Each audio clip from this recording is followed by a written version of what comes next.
Hello everybody and welcome back to the United Stand and today's afternoon show. Julian Nagelsmann puts pressure on INEOS to make a decision on whether to go for him as a new manager or stick with Ten Hag. Also news coming out again surrounding Branthwaite being our top target for the summer. Centre-back's definitely a position that United are going to strengthen. Branthwaite is going to cost you a lot of money. Should we spend the amount of money that's being reported for him on him in the summer? Also Jules Kounde, apparently Barcelona are looking to sell for financial problems. Jules Kounde to Manchester United. I feel like Man United are just getting linked to every centre-back or defender under the sun at the moment. But with John Murto over in Barcelona yesterday, could there be some legs in this? Also, more financial figures coming out surrounding Manchester United's growing debt, but also record revenues as well. Going to get into that. Wan-Bissaka's back in training. What does this mean for the Liverpool game? Does he come straight back in? And some other news to get into as well. But welcome everybody to the show. Welcome to the afternoon show and get your opinions in the chat straight away. Welcome everyone. I can see you all putting your opinions in the chat. Make sure you get in whether you would keep Ten Hag or whether you would go for Julian Nagelsmann, because as much as I'm Ten Hag in and I really do want him to succeed, if we were going to change managers this summer, Nagelsmann would be my preferred #1 choice. So it is interesting. It's interesting to get into these conversations. Do we move for a Nagelsmann or do we stick with Ten Hag? There's going to be a lot of managers in the race. Not a lot of managers in the race. It's going to be a lot of clubs in the race this summer. We know about Barca. We know about Bayern Munich. We know about Liverpool. Who else could be looking? Chelsea might even be looking. So let me know in the comments. But as Mark spoke about on the morning show, it's going to cost Man United around 10 million to get Ten Hag out. So do they really want to be spending crucial? Every million to Man United this summer is going to be crucial. Do they want to spend that on a new manager? Get in the chat your thoughts. But let's start off on the Branthwaite story. So, Branthwaite is a name that keeps coming up with Manchester United. We know we want a centre-back. We know we're going to go for a centre-back. But how much realistically can Manchester United spend? So, it's coming in that Manchester United have made Everton's 75 million rated defender Jarrad Branthwaite one of their main summer transfer targets, and they may end up selling Harry Maguire and Raphael Varane to fund the deal. So on this, Raphael Varane, if we don't renew his contract, he's going to end up going on a free, to my knowledge. So I don't think we'll get much money out of Varane apart from the fact you're letting go of his wages, which are very, very heavy. Varane's wages are heavy. We're going to talk about this in a second. Harry Maguire, we were told by Fabrizio Romano yesterday, is that Manchester United are open to selling him, the same way as it was last year, but we're not going to force him out of the club, basically. So, you know, if they get a good offer for him, they would accept it. If Maguire wants to take it, they'll accept it, but they're not forcing his hand. That's what we were told by Romano. So for me, Jarrad Branthwaite, it's 75 million, which is, I think, what it's going to cost. That seems very, very heavy to spend on one position. I spoke about yesterday us needing a centre-back, a left-back, a midfielder, a striker, a right winger. Can we really be afford to be going spending 75 million, 70 million on Branthwaite? And is he worth that money?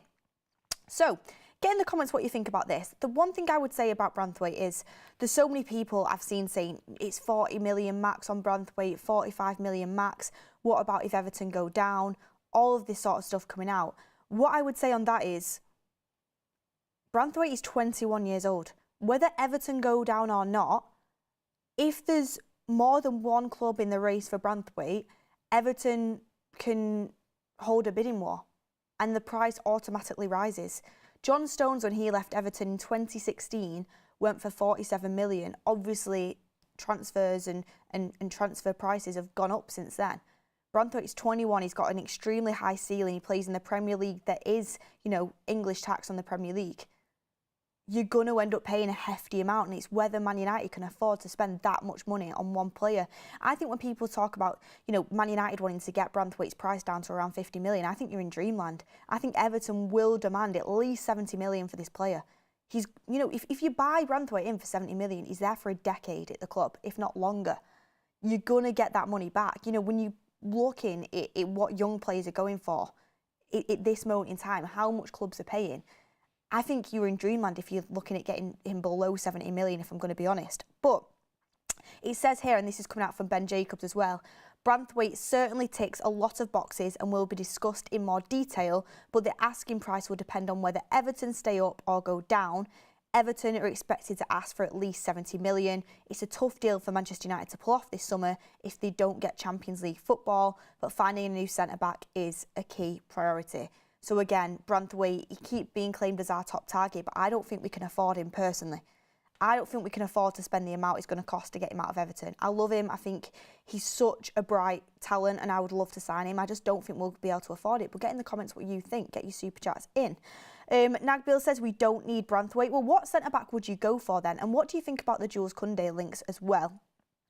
Sanil Dewan says let's buy 6 to 7 new players in the 30 to 40 million bracket. I mean, it's easier said than done, and this is why we're desperate for our sporting director to come in and have some sort of influence. You know, you can say, let's buy 6 to 7 new players between 30 and 40 mil, but the players also have to be good enough to start now. We need starters. And that's tough to find. You've got to have the right recruitment strategy in place with the right people in place. I mean, I was always thinking, you know, Todibo seems to have gone really quiet recently. We were linked to Todibo since Ten Hag came in. Last summer we were linked to him. I mean, I have a file on my computer saying, you know, Todibo video, because I was going to do a video on Todibo. And that's from like I think near enough over a year ago now. We've been linked to Todibo, and the rumour was we could get him out of Nice for around 40 million. So I don't know why that's gone quiet. I know he was linked to Spurs in the January window, but Nice wanted a really high fee because it was in January and it just didn't end up materialising. But I don't get why Todibo has gone so quiet, because for me, I think he's got everything that Ten Hag would want in a centre-back. Branthwaite, I think, is a superb talent as well, but when you're looking at prices and what's the better deal in terms of money, wages, I mean, I suppose Branthwaite wouldn't be a big wage, he's only 21, but what's going to be the best deal in terms of how we're looking at other positions as well and how much money we're going to have to spend? You are going to have to look at these things and evaluate them, and that's why we need a good sporting director in to make the right decision. But the one thing I would say is it was reported today that Dan Ashworth is massively pushing for Branthwaite as well, and he really likes him. So if you've got Dan Ashworth in place who really likes him, you know, he ticks a lot of boxes for INEOS, you know, the core, the British core that we keep talking about, Premier League proven. It is a name that I just keep seeing linked to Manchester United. There is going to be legs in it. The one thing that I think will let the Branthwaite deal down is I think the price. I really think people are underestimating the price. And I spoke about this earlier as well on Branthwaite.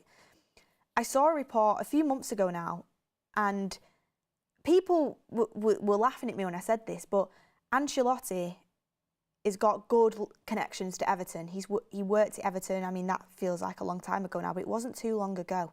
He knows Branthwaite. Real Madrid are going to be in the market for a centre-back as well. You know, Real Madrid could even come into the equation on this. I mean, there's talks of other Premier League clubs being interested as well. Whether Everton go down or not, a bidding war, that dictates the price. We know Everton are desperate for money with financial fair play. Could determine whether if they sell Onana first, midfielder, that seems to be up for sale, Arsenal interested. That could mean they don't need to be as desperate to sell Branthwaite. That could cause the price to go up. If we go for Branthwaite straight away, Everton need money for financial fair play. That could mean you get him at a good price, get in there early doors. But if other clubs start to queue up, which I feel like they will, that automatically makes the fee go even higher. And I think sometimes we're underestimating the amount it costs to sign someone of that quality in today's market, especially if more than one club are interested. If only Man United go and knock on the door for Branthwaite this summer, then we've got a good chance of getting the price down. But if another club comes to the party, then we're screwed, because Everton can build that sort of bidding war.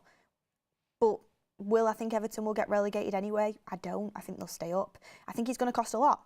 Nelly says, okay, 75 million is too much.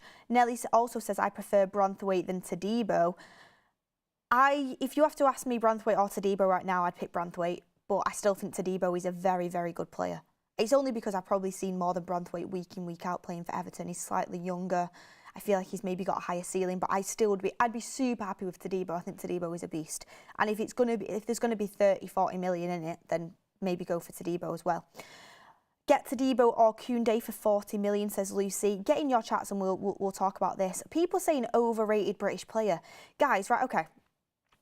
I hear this all the time. Is Declan Rice? Everyone in this chat was calling, not everyone, but a lot of people in this chat was calling Declan Rice an overrated British player in the summer when I was sat here saying I wanted to go for him. overrated British player. He's absolutely pulled up trees for Arsenal. He's been brilliant. Jude Bellingham, he's an English player. He's done absolutely amazingly. Harry Kane, another English player that a lot of people didn't want. He's absolutely tearing up the Bundesliga. And people can say it's a farmers league. He tore up the Premier League when he was here as well. There's some great British talent out there. I'm not saying you have to go down the British route, but it feels like as soon as there's someone British on the cards, people say overrated British player. There has been. I mean, we've overpaid for Harry Maguire. He hasn't lived up to our expectations. There are some English players that fail. Sancho failed at Man United, English player.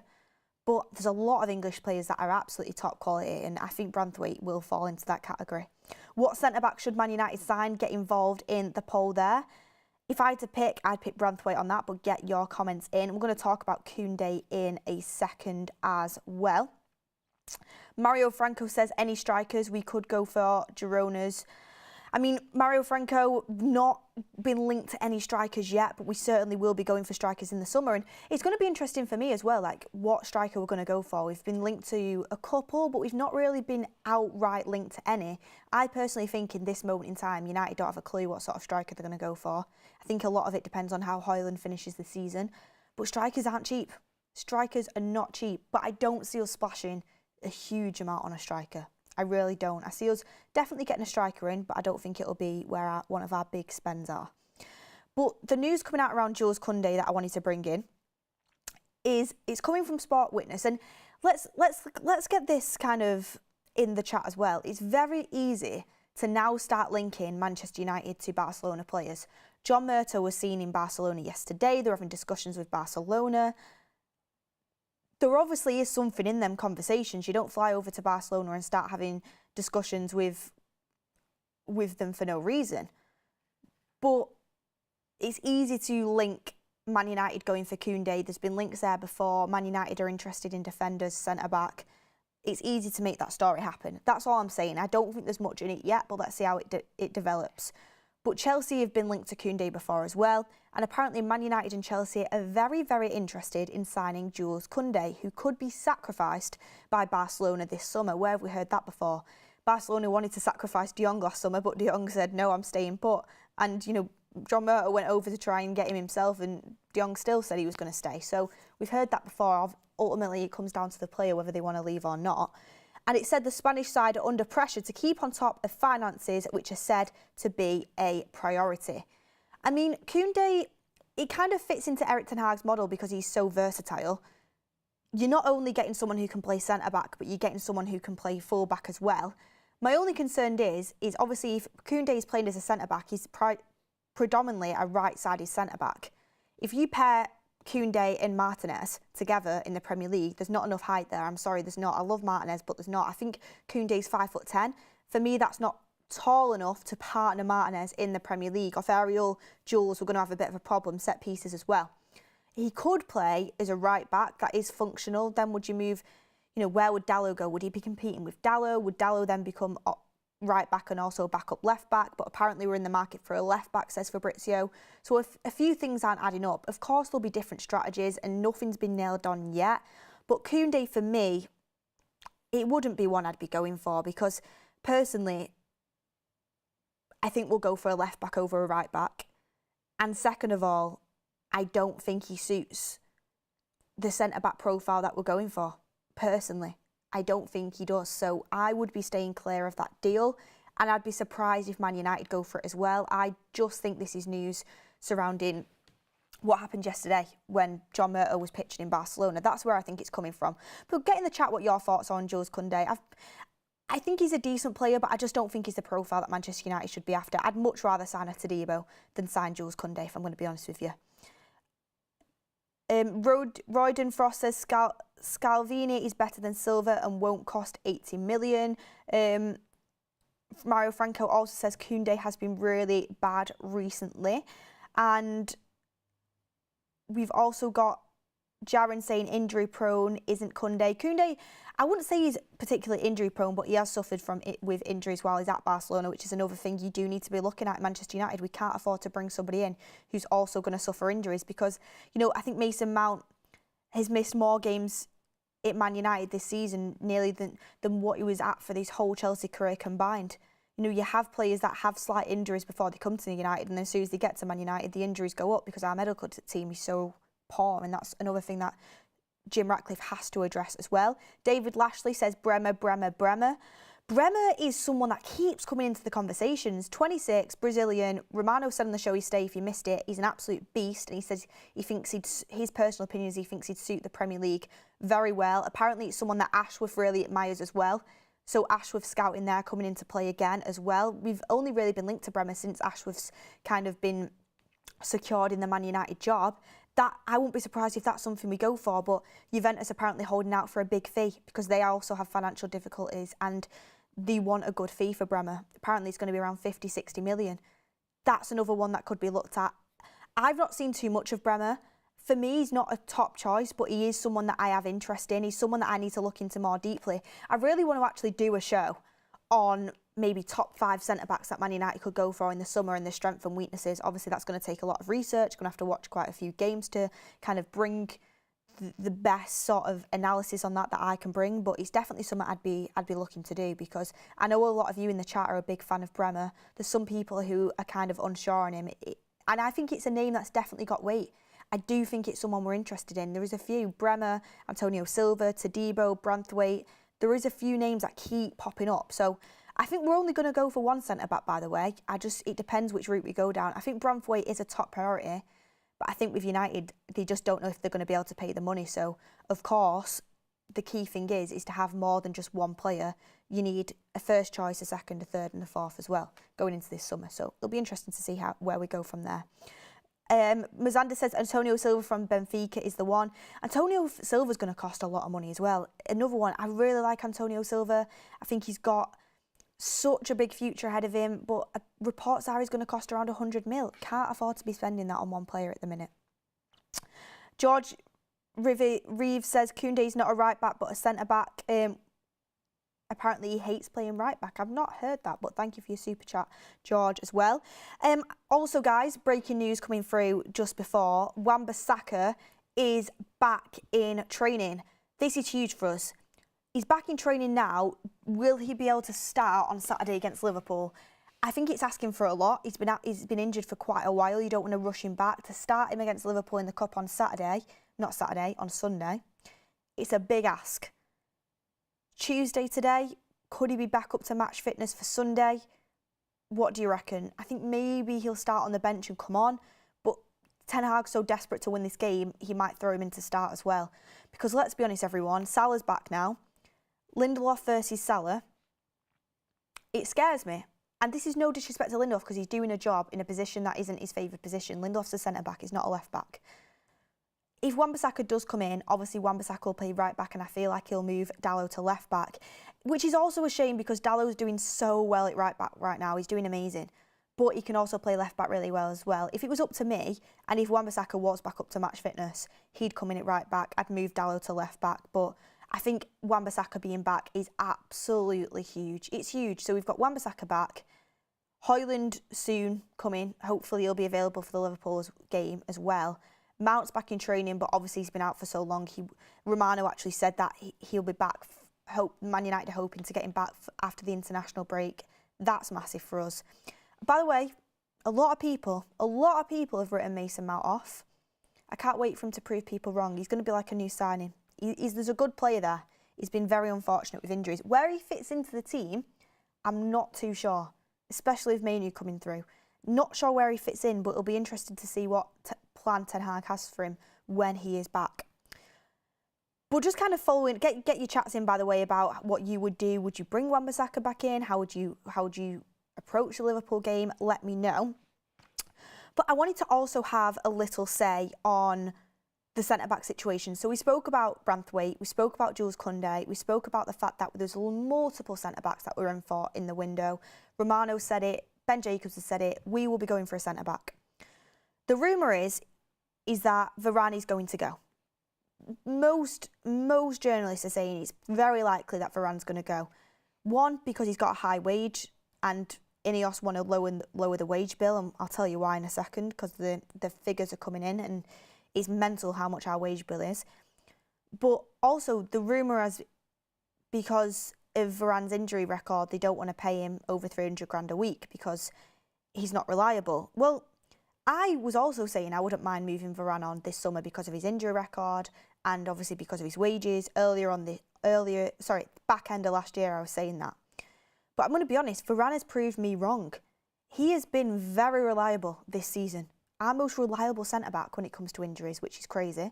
Maguire's been injured more than he has. Lindelof's been injured more than he has. I think Evans has as well. Martinez definitely has. Varane has been reliable and he's been our best centre-back. For me personally,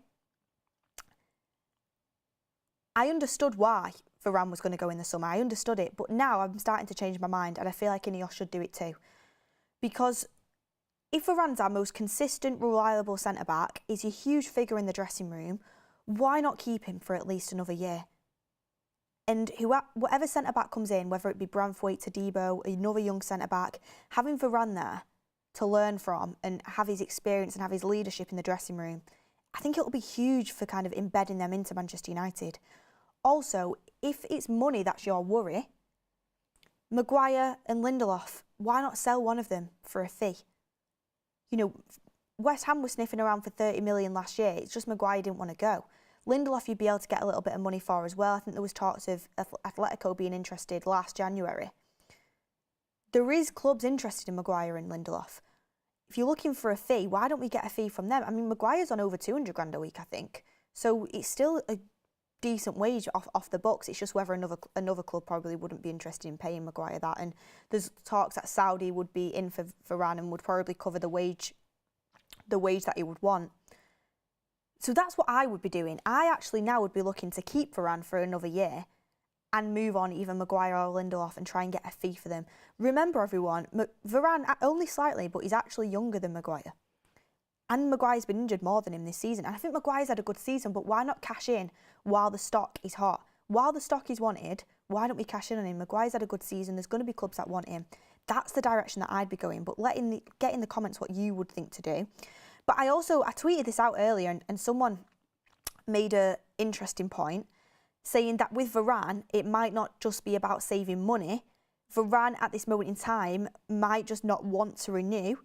If the management is changed, maybe Varane would consider it, but it's still unlikely he would extend. So maybe Varane doesn't want to extend, and maybe, you know, there was rumours that him and Ten Hag had a little bit of a disagreement earlier on the season.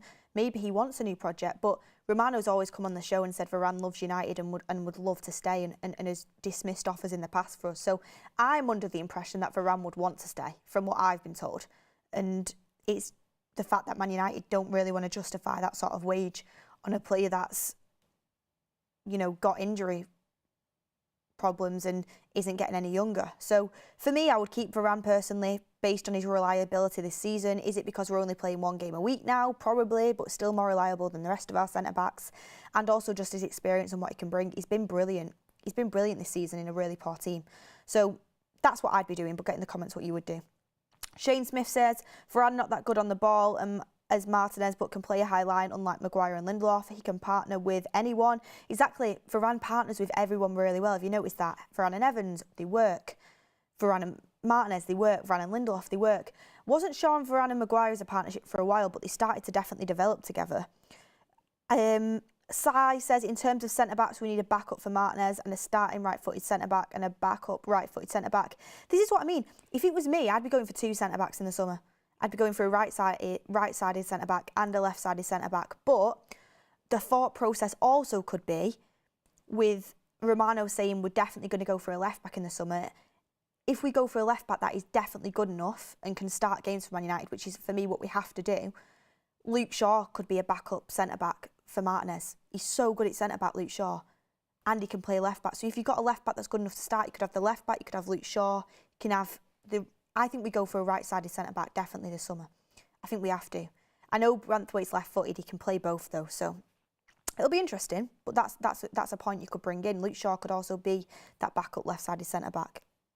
Ten Hag likes players who can play multiple different positions. But onto the Nagelsmann story, and I know a lot of you guys got in your comments around Nagelsmann around the start of the show, but please get your thoughts in on this because it's a really interesting one. Also, the poll on what centre-back Man United should sign this summer. 39% say Branthwaite, Todibo 43, 11% Kounde, and other is 7. So a lot of you guys torn between Branthwaite and Todibo, which is really interesting. I know Todibo is very popular in the community. Got a couple super chats in as well. Barrel Shark, a member for 18 months. Hannibal and 30 mil for Branthwaite. You could include a player in there. We know that Everton were sniffing around Hannibal in January, but maybe Hannibal's stock's gone down since he's not having the best of seasons at Sevilla.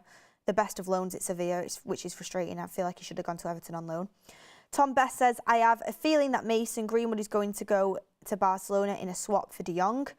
Swap deals are really tough to do, and Romano shut down the Greenwood to Barcelona stuff earlier today. Things might change though. Stitch, a member for 15 months. I would stay away from too many young British players. It seems they're the ones with attitude problems.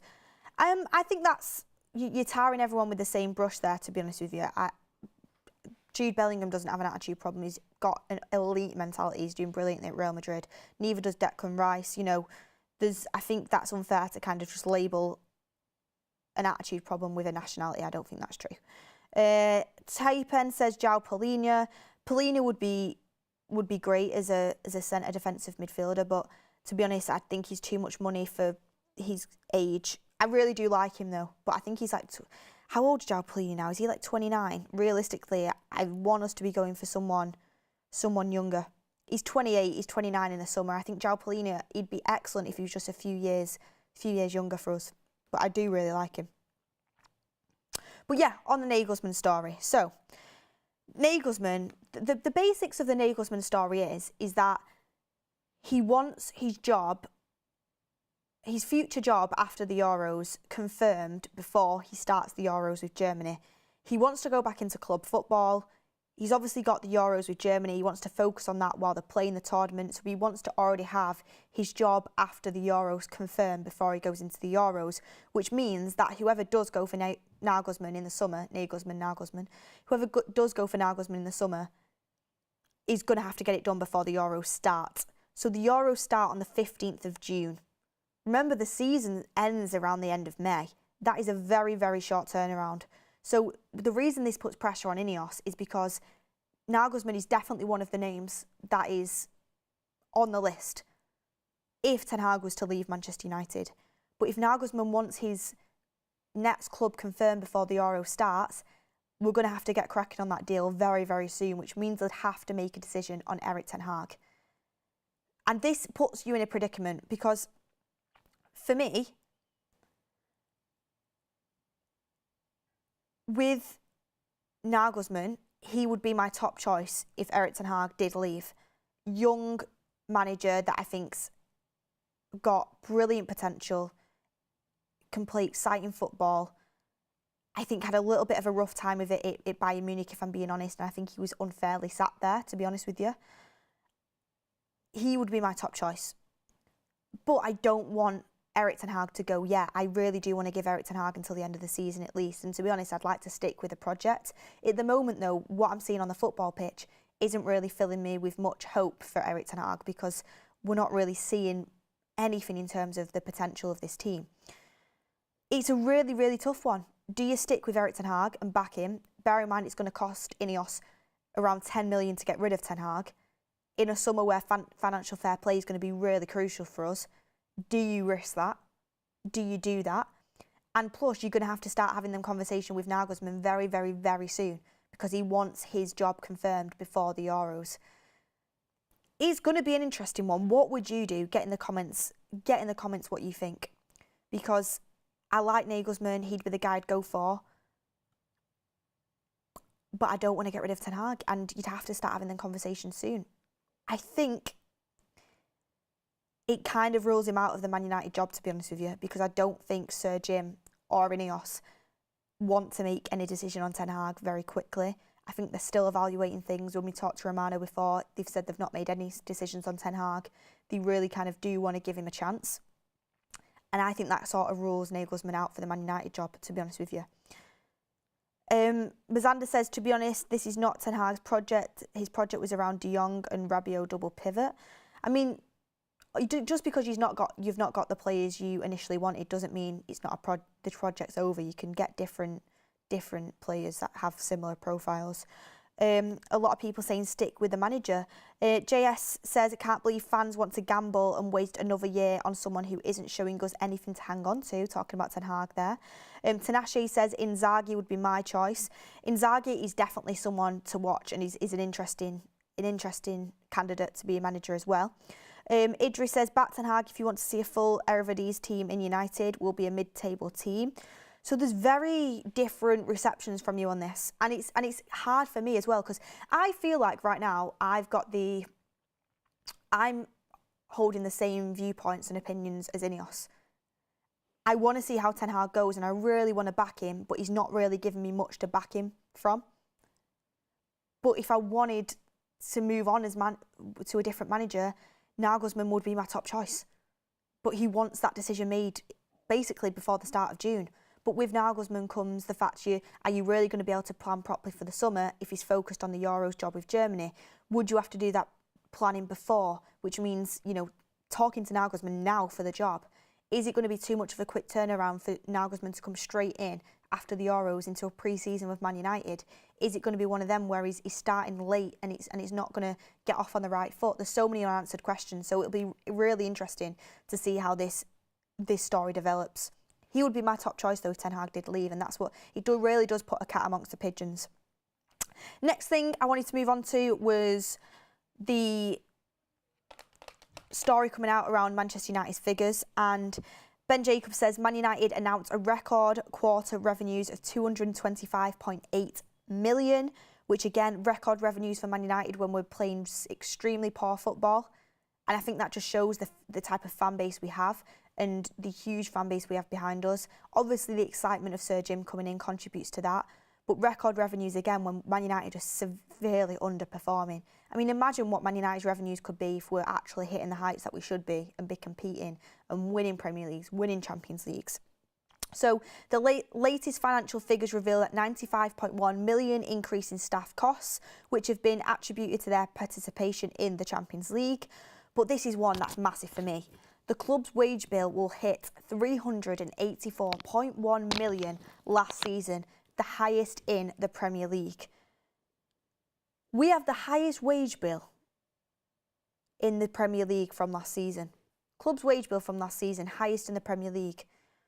For a team that is massively underperforming and probably won't even crack top 4 this season. I mean, it's a travesty. We should not be having the highest wage bill in the Premier League, and if we are, I expect us to keep competing at the top of the Premier League, or at least be in the Champions League, which we're not. I mean, it's inexcusable for us to have the highest wage bill in the Premier League, and people think, people get onto us for criticising certain players sometimes. Of course you're going to criticise when our club is paying hundreds of thousands out a week, millions out a week to players that are underperforming. And obviously it's not just on the players, it's on the manager as well. He needs to be getting more out of them. But to have the highest wage bill in the Premier League is embarrassing for Man United, considering what we're putting out there on the pitch. That's something that needs to be addressed, and it's definitely something that Sir Jim Ratcliffe and Eric Ten Hag and the INEOS project together should be addressing. This is why, there's talks of Casemiro and Varane going in the summer, big wages, but realistically, I wouldn't even be looking at that personally. I think Casemiro and Varane will eventually move on, yeah. And if a good offer came in for Casemiro, I'd definitely be open to selling in the summer. But we need to be looking at fringe players who are on way too much money to be fringe players. I mean, is Maguire a starting centre-back for United? Yet he's on over 200 grand a week. Like, he's not the only name I could pull up. I mean, I feel like, isn't Brandon Williams on like 70 grand a week? And, he's not even at Man United. And he's never going to be a starter for us. There's so many... And it's not the players' fault. Like, we've handed out these wages to the players. It's bad decisions from the previous board that Sir Jim Ratcliffe's going to have to sort out. So our wage bill is definitely something that needs to be addressed. And I genuinely wouldn't mind if we were paying the highest wage bill in the Premier League and we were competing for the Premier League and we were regularly competing in the Champions League, but we're not. We're nowhere near it. We're years off it. We're miles off it. We've got an underperforming squad that is overpaid, and that's something that needs to be addressed. I mean, this is an example. Rashford's on 375 grand a week, is it? He's performing nowhere near that level. There's so many players I could name that are not performing up to what we pay them, and again, the club has chosen to give out them wages, so it's something that needs to be addressed. Sherlock says United's biggest problem is scoring goals, worst among top 8 in 21-22, second worst among top 8 last season, worst among top 12 clubs this season, need creative midfielders and world-class forwards. That's what I mean. I saw our defensive record actually, and we're joint 4th in the Premier League for goals conceded with Spurs. That's not too bad considering the season we're having. We struggle to score goals massively. And of course, in the Champions League, we scored goals, but we conceded too many, so it kind of contradicts the point. But Onana's, second in the race for Golden Glove this season in the Premier League. Our defence, I think, is actually quite strong, to be honest with you. We do need another centre-back. We need a full-back as well, maybe a couple of full-backs. We need to strengthen it, but I think our forward line needs massive improvements, and I also think our midfield does as well. I agree with you, Sherlock. And I think Højlund's great. I think Garnacho and Rashford are definitely the best wingers that we have at the moment to play with Højlund, but we need depth, we need competition. And in terms of creating from the midfield, that's something else that needs to be addressed. But I don't think it's just purely down to the players we have. I think it's also down to the coaching and the structure of how we approach games and how we attack. Ten Hag's not been able to crack it. He really hasn't been. It's something that needs to be worked on. So, because even last season we struggled to score goals. It's a recurring theme. I think we've only hit 4 goals under Erik Ten Hag once in a game, which is crazy. Arsenal are regularly hitting teams for 4, 3, 4, 5, 6. We need to massively improve scoring goals, Sherlock. I agree with you on that as well. We don't have a forward line to spoil ballot papers. We have a forward in Højlund.